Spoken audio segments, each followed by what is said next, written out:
This is a special presentation of American Experience.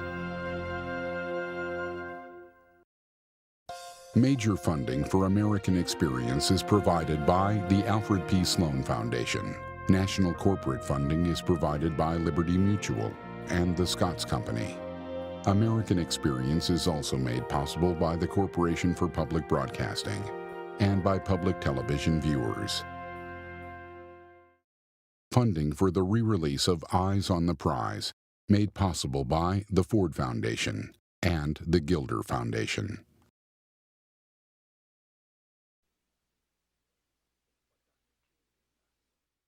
I know the one thing we did right was the day we started to fight. Keep your eyes on the prize. Hold on, hold on. Keep your eyes on the prize. Hold on. Blue skies smiling at me. Nothing but blue skies do I see.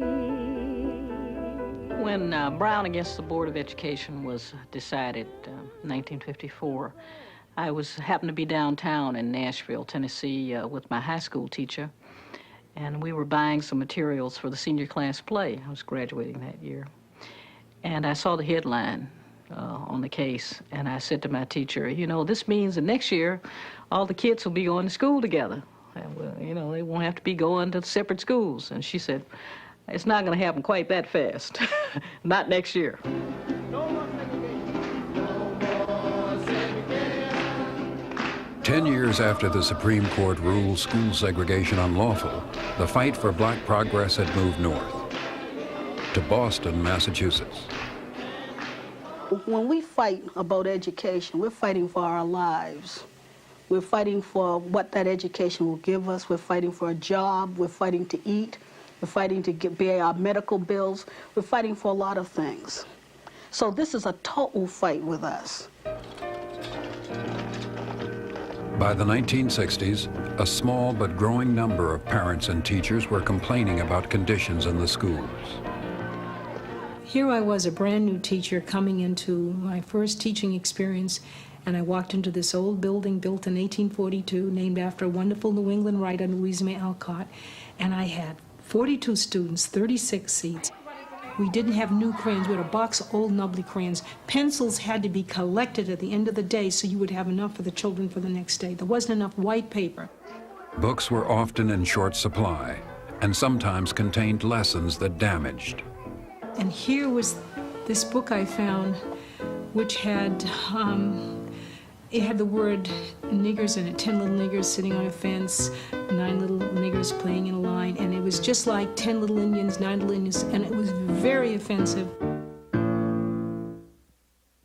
Many of the Negro parents believe that a predominantly Negro school is inferior per se, but we here in Boston do not believe that premise. Louise Day Hicks said that the schools were fine the way they were. The city's top vote-getter in the mid-60s, Hicks chaired the Boston School Committee. In 1965, 1 in 4 students was black. Only 1 in 200 teachers was black, and there was not one black principal. The NAACP brought parents' concerns to the school committee. We just wanted them to say, yes, there is segregation in the schools, and we wanted them to acknowledge that the problem exists and to commit themselves to do something about it. I feel that at this time, any school that is predominantly Negro is an inadequate school. I didn't hear what you said, Mrs. Johnson. I said that any school that is predominantly Negro in Boston is an inadequate school. But Mrs. Johnson, the superintendent of schools, has stated as his policy that a racially imbalanced school is not educationally harmful. Well, Mrs. Hicks, Madam Chairman, may I say this? Superintendent Orenberger and yourself and other committee members do not have children in a racially imbalanced school, so you do not know what the effect is on our children. The statement that we made to the school committee said that where there were a majority of black students, there was not concern for how these kids learned, that there were crowded classrooms, temporary teachers, not enough books, and supplies were low and all of that kind of thing. Even physical conditions were poor. Community activists could not force the school committee to acknowledge a problem. So all that brains, I think it just needs some goodwill and some common sense.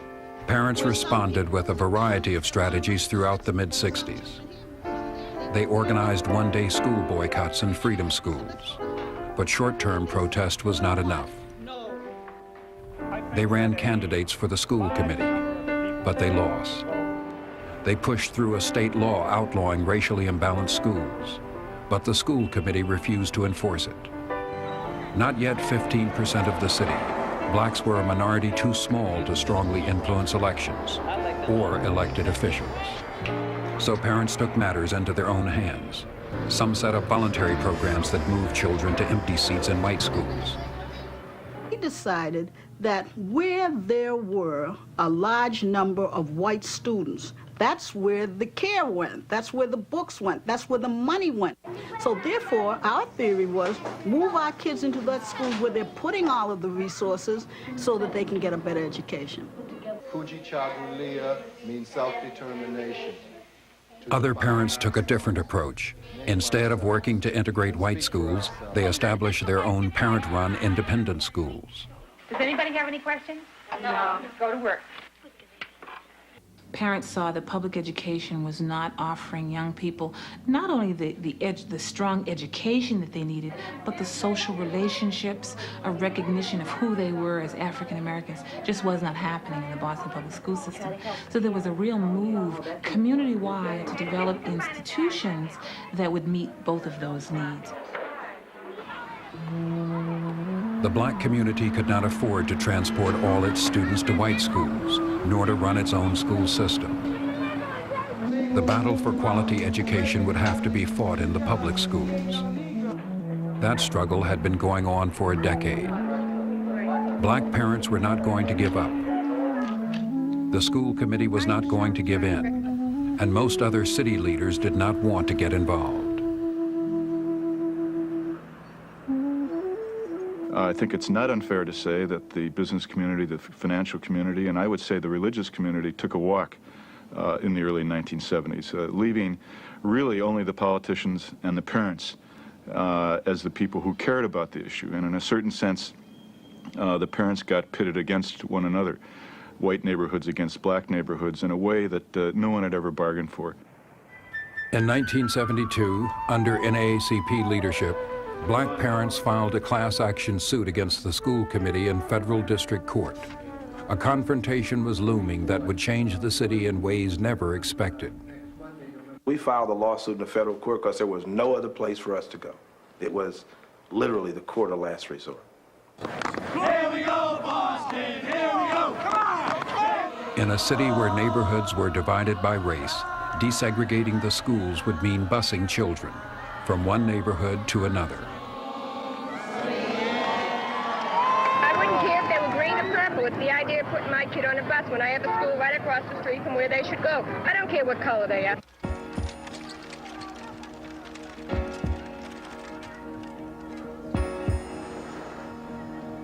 On June 21, 1974, Federal District Court Judge W. Arthur Garrity ruled that the Boston School Committee was guilty of consciously maintaining two separate school systems, one black, one white. He ordered an immediate remedy, citywide busing, to start in September. Less than a mile separated two of Boston's poor neighborhoods. Roxbury was the heart of the black community. South Boston was Louise Day Hicks' home and a center of white resistance. Students were to be bused between the two neighborhoods. When Garrity's decision came down in June of 1974, we were sunk when we heard some of the remedies, the one of busing to South Boston, because those of us who had lived in Boston all of our lives knew that this was going to be a very, very difficult thing to pull off. With the opening of school only 12 weeks away, Political differences among blacks gave way to shared concern for the safety of the children. Freedom House, a Roxbury community center, coordinated black preparations for busing. One of the objectives during that period over the summer was to assure that there would be a peaceful transition and that we would commit ourselves to do that. We stand united at this critical time to provide leadership and resource to the parents and children who are residents in our community and those children with their parents who will be attending public schools in this community. We call on other sections in the city to assume the same kind of responsibilities that we are assuming. Boston is a very hidebound, distrustful, turf-conscious, class-conscious, parochial city full of people who did not make much progress over the years. I'm talking about white folks. They were not middle-income people. They were poor folk, and they were running hardscrabble operations. And they were scared folk. By the time busing came around, these people were ripe for revolution. It's tearing them apart. People, as a community, it's tearing them apart. They may say this is helping, it's tearing them apart. I'm not for this, I don't care, my one will not go to school, but it's tearing them apart. Well, I'm the mayor, and the first recognition is that it's a court order that has to be enforced by the city, that it's a final decision, that it's irrevocable, and that I'm going to be responsible at a minimum for public safety and at a maximum for the social health. In a way, it's a little exaggerated, but the morals of the town. It's a moral question, as well as a political question. What I did was respond politically. I felt that In a series of coffee hours set up in homes throughout the city, the mayor met with white parents opposed to busing. All right, but it's not behind us yet. It'll be a painful process going through it because the South didn't just slide through it. It tore them apart as it will help to tear us apart. The mood was one of confusion, concern, and fear because the elected officials during that summer of 1974, after the order had been given by Judge Garrity, were very often making statements that this would not happen. Now, how can we beat the federal court?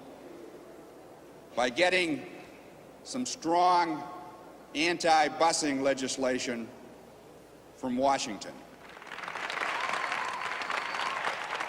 So I suggest to you, if we're going to win, if you're going to keep your children in their neighborhood schools, that you join with the rest of the city on September the 9th in a grand march before the federal building.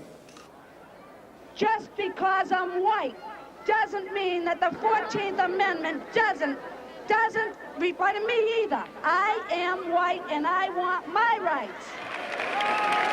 Demonstrators had come to the federal building to protest Senator Edward Kennedy's support of desegregation. His family had always been the pride of Boston's Irish community. But now, the crowd turned on Kennedy. Those people out there don't care to listen to you. Well, that's fine. They're taking my kids from them! Gonna put us out of the town in this country! The crowd pursued Kennedy to the doors of the federal building.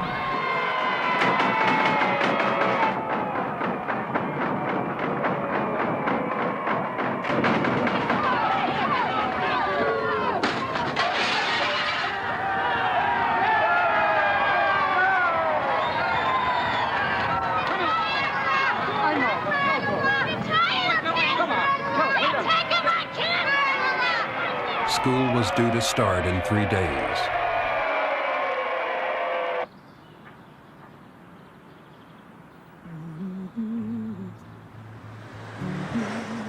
September 12, 1974. Under court order, against school committee wishes, the integration of Boston schools began. You in this class? Hey, in room 202? I got It was a quiet first day of school in Roxbury, as it was in most of the city.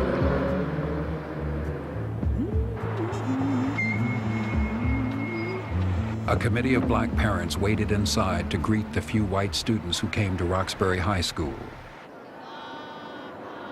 But across town, crowds of whites had been gathering outside South Boston High School since early morning.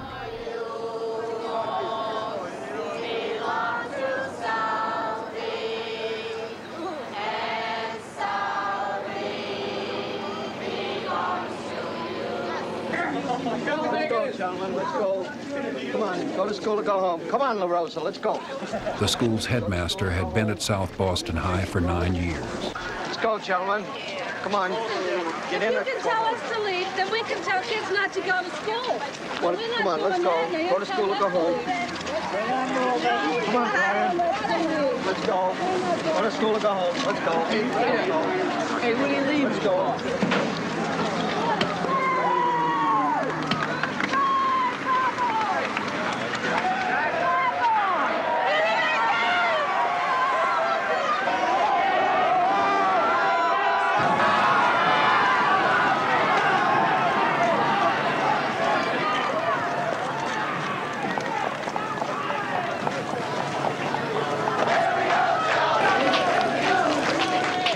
Inside, things were quiet, with most white students absent. At the end of the school day, more trouble waited outside. On the evening news, Bostonians saw school buses being attacked as they left South Boston.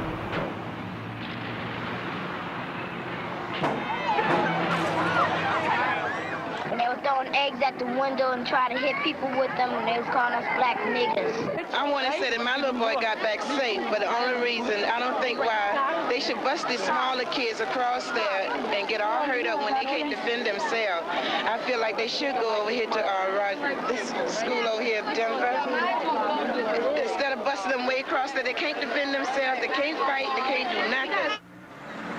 Racial violence in the city known as the Cradle of Liberty made headlines across the country and around the world. The black community was apprehensive, but hopeful. Every day, yesterday the first day, every day go by, there's going to be more improvement about it. You know, like yesterday the first day, today the second, you have more improvement today than you had yesterday. Gotta be. Yeah, you know, and it's going to continue that way till it gets better, but it's going to take a while. You can't do it all in one day. They're not going until they get some black cops and some black drivers. They did not pick my kid up at school. Left her over there. Left her in South Boston? Left her in South Boston. No, they left over there. All those people out there are Irish. They left her out there. And they refused to go get her. Whites staged a citywide school boycott, a tactic borrowed from the civil rights movement. At the boycott's peak, more than 50% of all white students stayed home. Well, the boycott was that if there were no children in school, they couldn't implement the plan. So we decided to, and it came from another being. It came from the Freedom Schools in Roxbury in the 60s. We had a community meeting, asked the parents, explained what we thought, and asked the parents if they would go along with the boycott. The majority of people did. I did not support the boycott, and I sent my my son to school from the very first day, and for a long period of time rode the bus by himself. I know who you are, and you're a sellout too, lady. No. People have their right to Yeah, we wouldn't even bring them up. We fear for their safety. Send them. But for one lousy day, they couldn't have boycotted. One day. One day. But they couldn't do that. My kids are out, and they're not going. It was very difficult for us. It was almost like getting up every morning and going to war. And many days I would come home and I would think about all the liberals that got on the buses and went south when for sit-ins and boycotts in the South. I really would come home and wonder, you know, where were they now? The message was clear.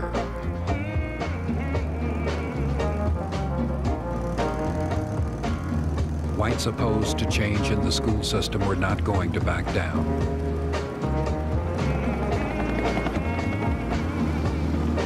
most schools were calm, but some were battlegrounds.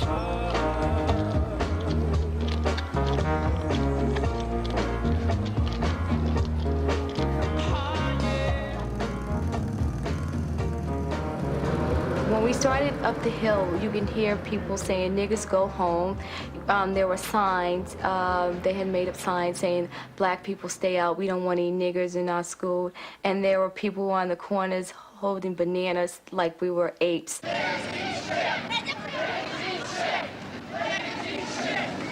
As we went up the hill and approached the school, our students got very, very quiet.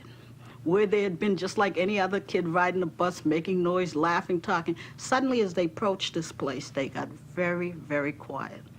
And then they would have to stay there till the police came over, escorted them out the bus and in through the metal detectors into the school. It was, I began for the first time to say, "Ruth, maybe you shouldn't have gotten involved. Maybe you shouldn't have urged this desegregation." It killed me to see our black students go through that procedure. It was pretty aggravating, actually, to go and be put all through this before you even started a day at school. You know, it's kind of ridiculous for a 17-year-old person to be treated this way. On a normal day, there would be anywhere between 10 and 15 fights per day. The white kids felt intimidated that they had black kids in the school. The black kids were intimidated because they were in this white school and they did not want to be pushed around. You can walk down the corridor and a black person would bump into a white person or vice versa. That would be one fight, and they try to separate it because at that time it was so much tension in the school. Just the slightest thing would set it off.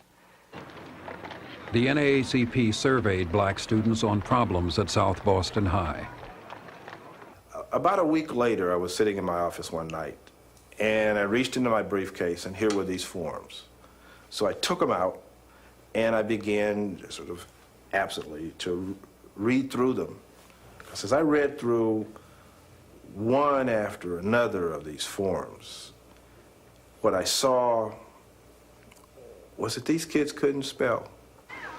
They could not write a simple declaratory sentence. And as I read these forms, none of which were grammatically correct or spelling proper, I just started to cry. It was impossible to explain the feeling of pain on the one hand, but on the other hand, I knew we were right.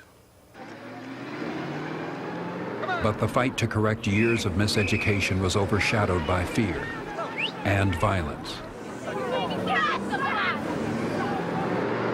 In October, a South Boston mob pulled a passing black motorist from his car.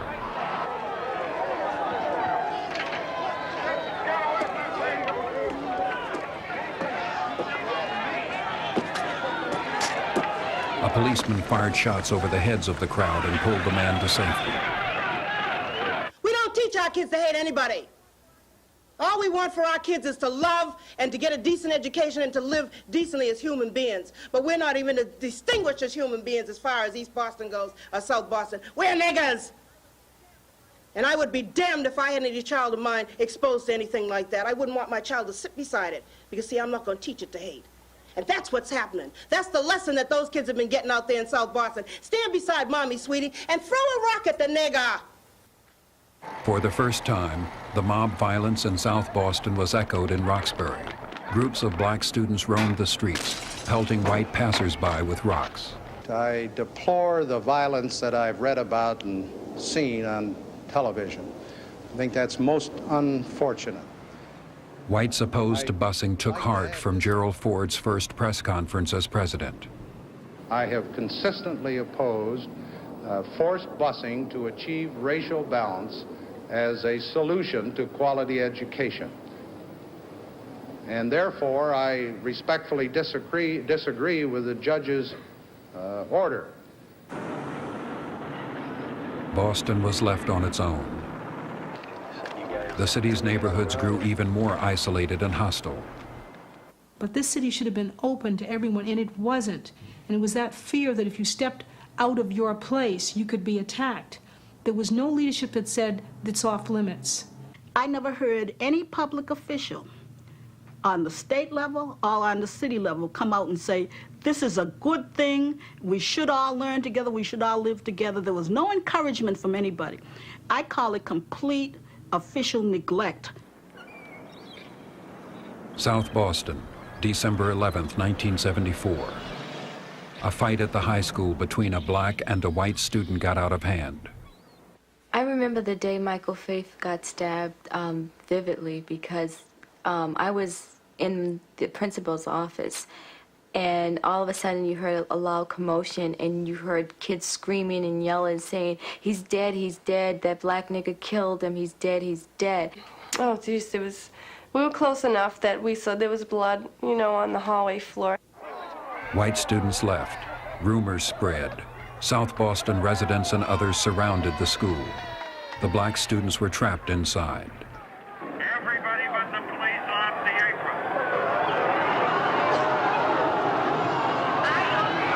apron. Louise Day Hicks appealed to the crowd.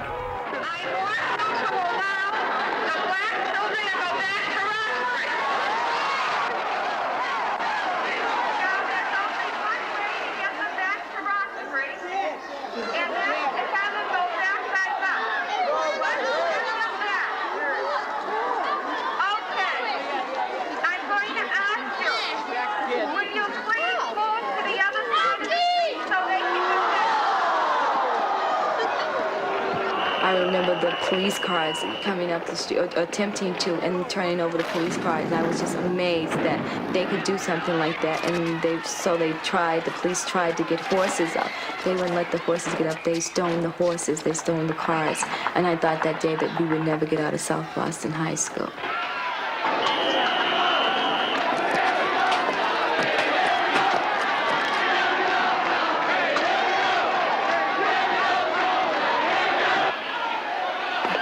Black community leaders and officials worked out a rescue plan. Volunteers rode decoy buses to the school. Frankly, we were scared. But we went out, when we got closer to the school, we could hear the noise, and it's like a hollow feeling when you go up that hill. Finally, it must have been 2:30 or 3 o'clock that afternoon. All of a sudden, all you heard was, you're going out the back door. You're going out the back door. At that moment, we had to run to the buses. While the decoy buses distracted the mob at the front of the school, other buses pulled up to the back. The black students and leaders made it out of South Boston safely. Michael Faith did not die, but his stabbing and the ensuing riot further polarized the city.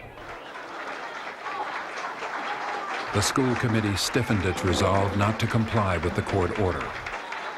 In response, Judge Garrity placed 3 members in contempt of court. It seems to me that Judge Garrity is going to bring us this plan with the boot of official authority and the uniform. In a certain sense, you can say that Reconstruction has finally come to the North with a vengeance. In the face of school committee intransigence, the schools were run by the court. Judge Garrity's was the final word on curriculum, hiring and firing, and policy. I mean, just time will change these people's minds, in your opinion? No, I think, not necessarily. I think that time will bring about an understanding on the part of most people that there's no alternative but to compliance with the principles set out by the Supreme Court of the United States. Over the next few years, resistance continued. In the first 2 years of desegregation, almost a third of the white students left the system. Proclamation, race relation. Over time, the court gradually forced changes in the Boston public schools, but the cost remained high. What do you think is going to happen when you go to school? When we go up there, we're going to be stoned. It's not fair to me because why is the other way around when they come up here?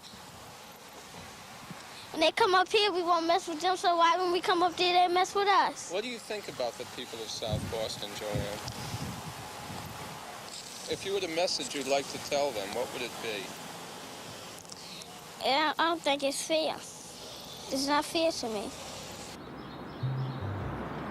The greatest changes were not found in the schools. In 1977, Louise Day Hicks' political career ended in defeat. And for the first time in the 20th century, a black candidate won election to the Boston School Committee. I felt that what took place absolutely had to happen. It may not have had to happen that way if there had been a different kind of leadership provided by white Bostonians of all classes and all neighborhoods. However, when you're the anvil, you bear, and when you're the hammer, you strike, and we were striking, and there was no turning back. In Boston, blacks were a minority, forced to rely on the federal court in their fight for quality education. In Atlanta, blacks had just become a majority. Here, the fight for black progress focused on economic equity.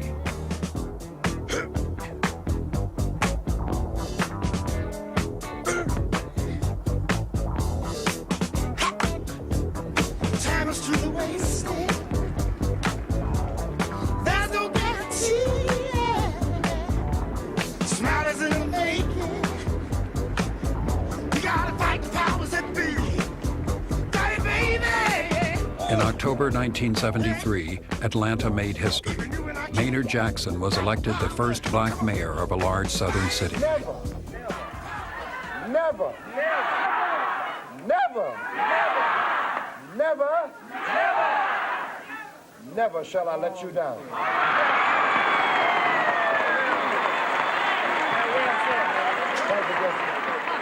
Being the first black mayor is what you wish on your enemy. Okay? And I say that with tongue-in-cheek. A great pride to be mayor of Atlanta, and every black mayor has been the first black mayor of America. I'm sure has felt the same thing, but it truly is part hell.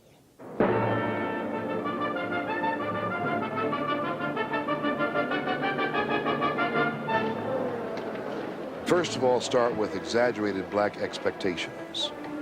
That overnight, Valhalla will be found. Heaven will come on earth, and it's all because the black mayor has been elected. And things just don't work that way. The obligation that I felt was to try, with everything in my power, in every legal and ethical way that I could, to move things as quickly as possible in that direction. So help me God. So help me God. Congratulations, Mr. Mayor. Thank you. Thank you. We must see the other Atlanta, the one across the tracks, the inner city one, the Atlanta in the valleys and the shadows just beyond the first expressway exits one passes when leaving downtown. It really made a difference because that's the first black mayor we had. And that's what we was working hard for, to bring a black person in office, you know, that knew some of the plight of the poor peoples. All of a sudden I became the mayor not just of Atlanta, but of the black people in Georgia and even some neighboring states. Now, equally important and equally difficult was what we found in the white community. Exaggerated anxiety. That anxiety was, oh my God, what are we going to do? We got a black mayor. What does this mean? Is this the end of Atlanta? We had just come through a runoff election where my opponent ran a campaign that said Atlanta's too young to die. I supported a white candidate, and as most white people did, yeah, we were very frightened because we had nothing to go on, there'd been no experience there, and we had no idea what was going to happen. I came to Atlanta in the summer of 1972, and I had read Ebony magazine and seen where it was Black Mecca, and there were people saying that if you were black and had a college degree, this was the best place in the world to live. It's an excellent place for some black peoples. It is. It's an excellent place for some black people, but not for all black peoples. It's not an excellent place to live. Because if it was an excellent place to live, they would give people some jobs. Atlanta was hard hit by a nationwide recession. Many Atlantans subsisted on unemployment benefits. Well, it's $37 a week. It's not much to live on. It won't even cover food expense for 4 kids and myself alone. The thing about it is that it may seem like a nice vacation to some people, but it's really, really bad for the economy, and people are really worried about it. Jackson moved into a public housing project for a weekend. The Thomases were selected to be his host family. Oh, it was very strange. And the strangest thing to me was that they chose me to house him.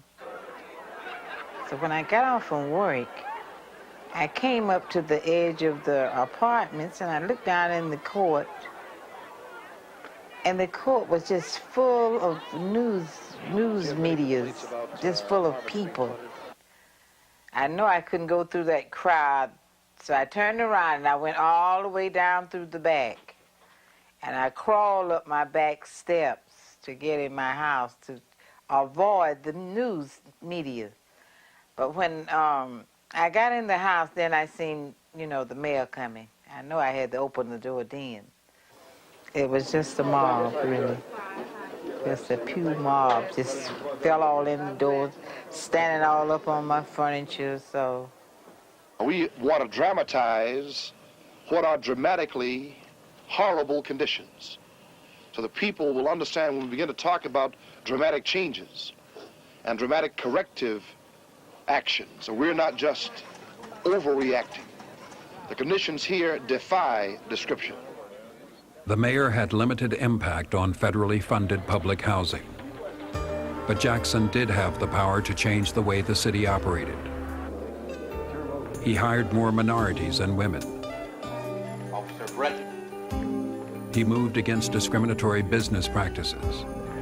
Affirmative action was already federal policy. Jackson made it city policy. When I became mayor, 0.5% of all the contracts in the city of Atlanta went to Afro-Americans, in a city which at that time was 50-50. Many in the business community resisted Jackson's affirmative action policy. This was a major manager of a major white corporation who got very upset with me about the policy on affirmative action and said, I don't see this to be necessary. We're going to do what's right. You can trust us and so forth. And I said, I have every confidence, but I want to trust you, but I also want you to sign on a dotted line. I said, well, look, I'm just not going to go out and hire the first Negro I see. I said, I think that's a pretty sound personnel policy. I said, I wouldn't either. Jackson's support of black business pulled him into the ring with Muhammad Ali at a promotional event. This is our ode to Ali. Dance like a butterfly, sting like a bee. My fists are so fast that they'll dazzle Ali. The champ may be strong, but he isn't all there if he thinks he can beat this dynamite mayor. But I'll tell you this, and you better know it. I may not be a fighter, but I'm darn sure a poet. So come out and see it, the fight of the year. I'll face Ali's challenge with courage, not fear. Because he may be a fighter, but I'll throw out this dare. He wouldn't survive for a week being mayor.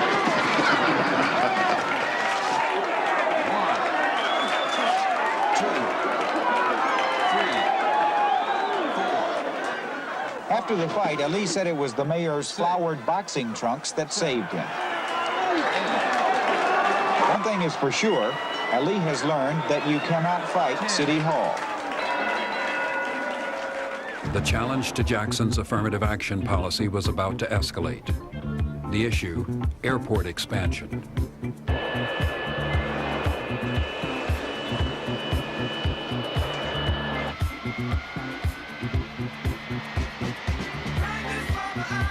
Construction of a new airport for the city of Atlanta. It was one of the major projects, if not the major project in the Jackson administration. There were a number of big construction projects between 1976 and 1979 or 80, but this was the crown jewel. Planning was already underway. But despite public criticism, Jackson announced that construction would not begin without full black participation. Emma Darnell, one of the first 2 women commissioners ever appointed in Atlanta, was responsible for implementing affirmative action guidelines. When you begin to move in public policy in areas that involve race, you can expect a great deal of emotion. The bidding processes that we've had in this city have stood for years and years like a granite rock. They've been steady and they've stood, and we've had very little problems with them as long as we adhere to the lowest and the best bid. Operationally, but there are 2 relevant laws already on the books which I think impact upon this question. The first, and the white power structure downtown couldn't deal with Emma, because not only was she black and a female, but she was smart and she was a very excellent communicator. So she would look at the contract, and if it didn't have the appropriate amount of minority participation, she'd say, take that back, get it right. They couldn't deal with that, not a black female. I looked at how the power structure members dealt with each other. If they disagreed, they'd say, you know, to hell with you, and, you know, you're a so-and-so and all this, but they would not walk away from the relationship. I said, that's fair enough. I can deal with that. My preference was to do it as a team. If we stumbled, let's stumble together. If I made a mistake, fine, say I'm a dummy, but don't walk away from the relationship. I was dead wrong. When times got hot, even some of the closest friends I had in the business community, I'm talking the white power structure now, said, Maynard, that was the dumbest thing I've ever seen, and goodbye. So I miscalculated. Black leadership must accept the new roles as city leaders and not black city leaders. With power and responsibility, they must be able to stand. We felt that we were at bay. We were out there barking and nothing was happening. There was no question but he was a full-fledged racist against white people. And this was what his charge was to see that it was turned over to blacks, and you had to be a racist to do that. Colorblindness was not part of his repertoire. Jackson held his ground. No affirmative action, no airport. After almost a year of political infighting, the city council approved the first minority contract. New city guidelines called for a minimum of 20% minority participation in all phases of the work.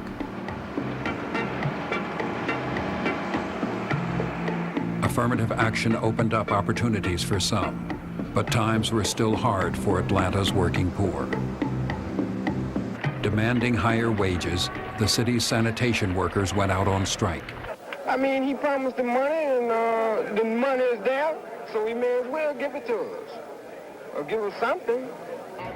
Jackson said the city had no money to meet the strikers' demands, but some thought that he wanted to prove that he could hold the line on spending, even against a predominantly black union. They think is that a liberal black mayor with a pro-union background would not dare to defy any demand they would make.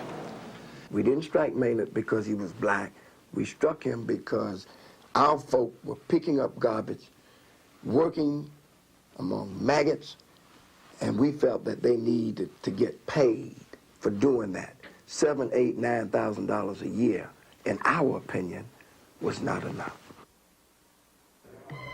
Representing Atlanta, I urge all city employees to report to work immediately.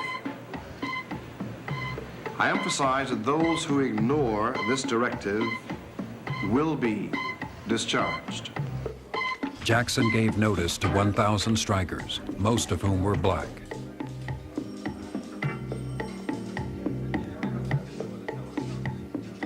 The Union lost the bitter and divisive struggle, but Jackson remained popular among most blacks. Later that year, he won re-election by a landslide.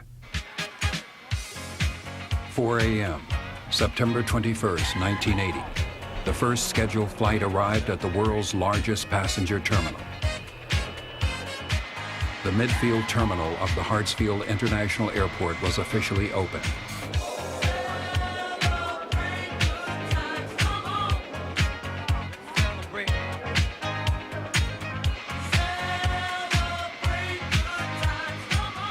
Confounding critics who labeled affirmative action a social experiment doomed to fail, the $700 million facility was completed on schedule and on budget, with a minimum of 20% minority participation in all phases of the work.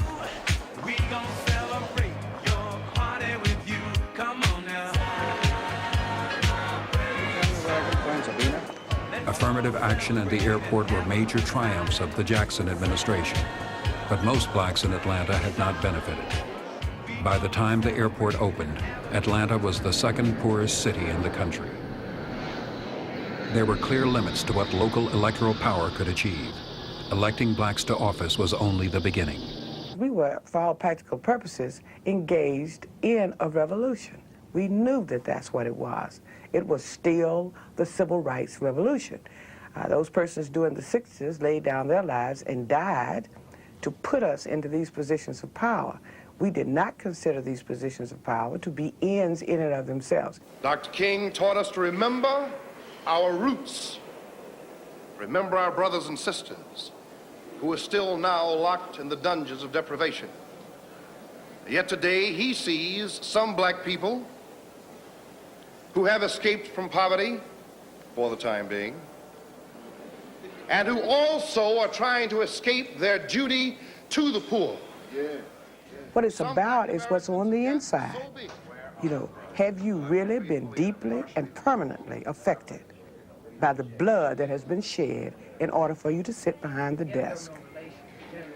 Do you actually feel any sensitivity and responsibility to all of those folk out there and those churches and those programs who stand up and give you big applause, believing that you stayed on the case? Or are you really in there trying to hold your ground to get your house, get your car, get your BMW, get invited to the right receptions, and be considered a leader?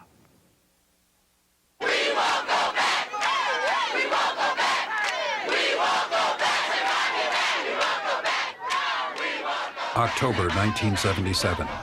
Black students nationwide were worried. Affirmative action in higher education was under attack. In 10 years of affirmative action efforts, the numbers of black students enrolled in colleges and universities had more than doubled.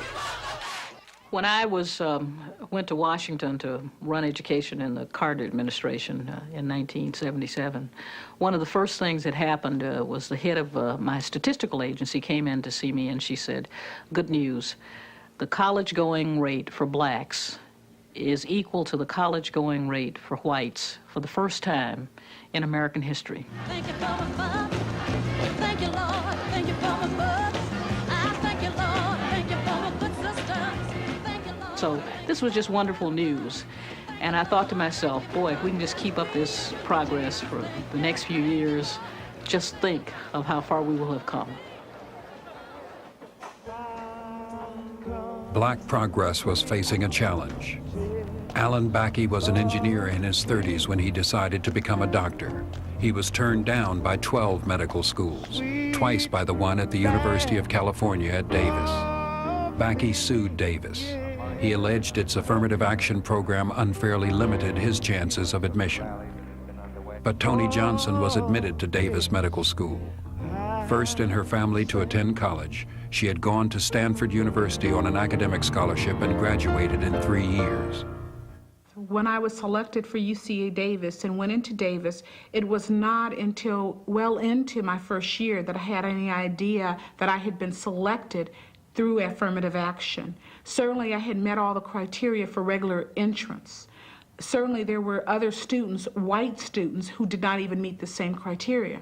Their GPA was far less than mine. Their MCAT scores were far less than mine. So I had no idea that I had even come in through affirmative action. Okay, you want to hold him for me?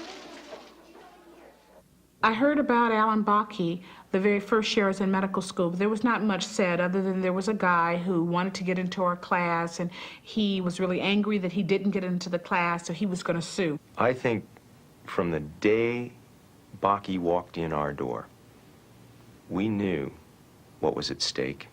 Back then, people said that these programs, like the Davis program, are great things because they include people and bring them into the class, and I think the shortcoming of that analysis is they forget that when you bring in one person, you're keeping out another person.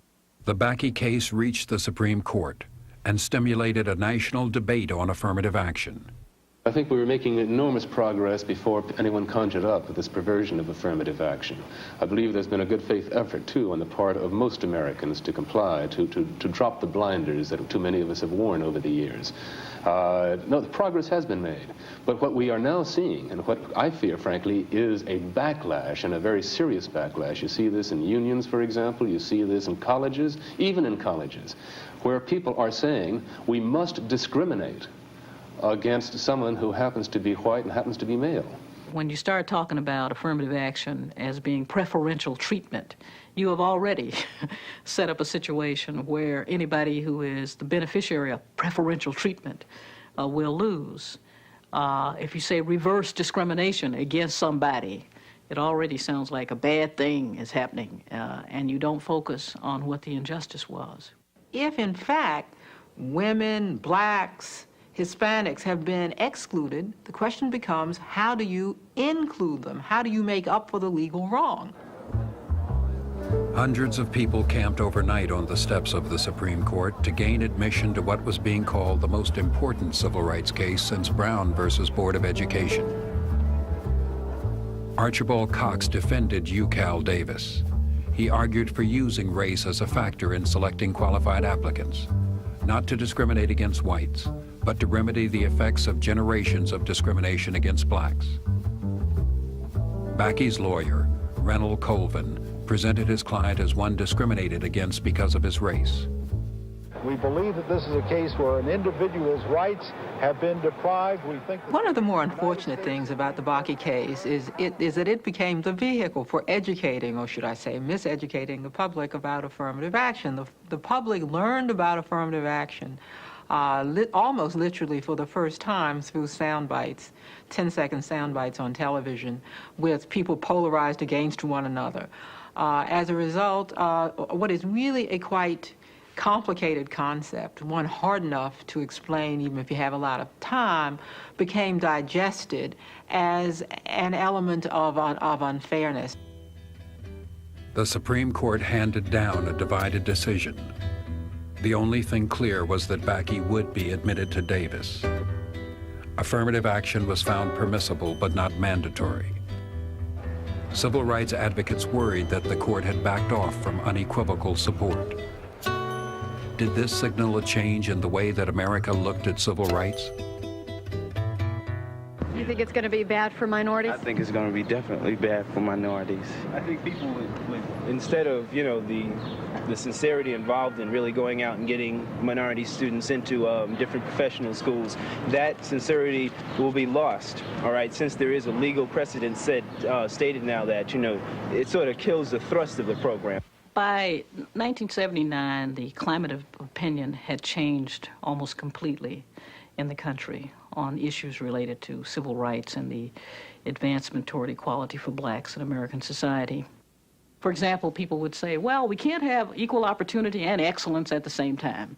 And what did they mean by excellence? In many cases, it seemed that they meant an absence of black folk at every level of any importance in the society.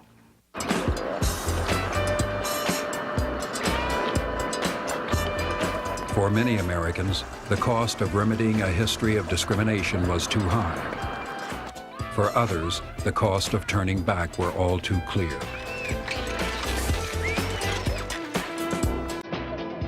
When she completed her studies, Dr. Toni Johnson Chavis set up practice in a black and Latino community. There are a large amount of poor people, and there are only 2 pediatricians in that whole city. The 2 pediatricians here are both black. If the two of us had not been trained in that era and were not here, who would fulfill that need? That's the question I asked then, and that's the question that I ask now.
Major funding for American Experience is provided by the Alfred P. Sloan Foundation.